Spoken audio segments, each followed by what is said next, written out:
For people like Amelia Earhart, Oroville, and Wilbur Wright, or Charles Lindbergh, flying is in their blood. It is the ultimate sense of freedom and mastery. This feeling of being one with the sky was not lost on the Bristol family. The 1920s and 1930s were a time of air-mindedness, according to the National Air and Space Museum.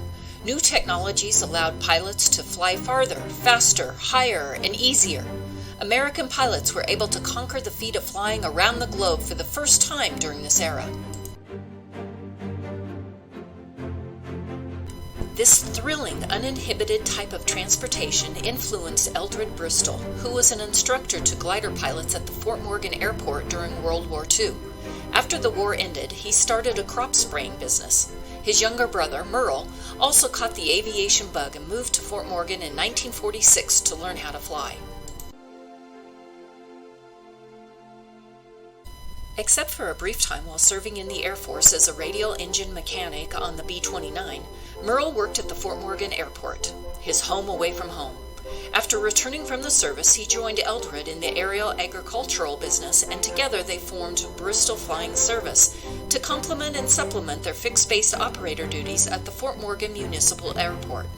Later, their youngest brother, Arlo, also joined them as well in these business and airport endeavors.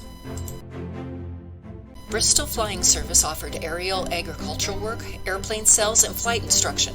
The influence and enthusiasm Merle had for flying soon spread, and one of his greatest joys was the ability to teach countless other local individuals, including family members, how to fly. Some of his students continued in the aviation field with careers in the airlines, with corporations, and the military. Brothers Eldred and Merle recognized the unlimited possibilities that flying could have to reach business and commerce. In 1958, they, along with several local executives, organized a corporation called Highland Aviation Incorporated, and soon purchased a business plane to support its operations. The Bristols continued operating their business together until 1973, when they sold Bristol Flying Service to Jerry and Dee Carpenter. However, Merle was not quite finished with flying. It was hard to bury his passion. In order to stay connected to aviation, he continued to operate Merle Bristol Air Ag and Merle Bristol Aereo Shop. He served on the Fort Morgan Airport Advisory Board for several years, lending his unique perspectives, experiences, and enthusiasm to one of our community's finest assets.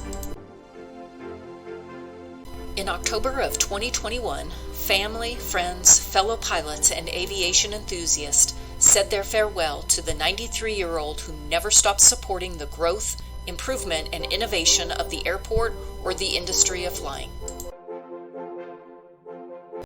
Aviation connects people, cultures, and businesses across every continent. It generates economic growth, facilitates international trade, and promotes tourism. It protects our airspace from foreign enemies and is often responsible for bringing us new technologies. Its role in rendering aid during natural disasters, humanitarian crises, or medical emergencies cannot be underestimated. Tonight, the current Fort Morgan Airport Advisory Board members and several other local pilots are requesting that our municipal airport reflect this pioneering spirit of Merle Bristol and his family members by renaming it to Bristol Field at Fort Morgan Municipal Airport to honor this individual who contributed and strengthened the world of flying for so many of Fort Morgan area residents. If approved, an official public ceremony will be held at this year's Fly-In and Air Expo slated for September 10th.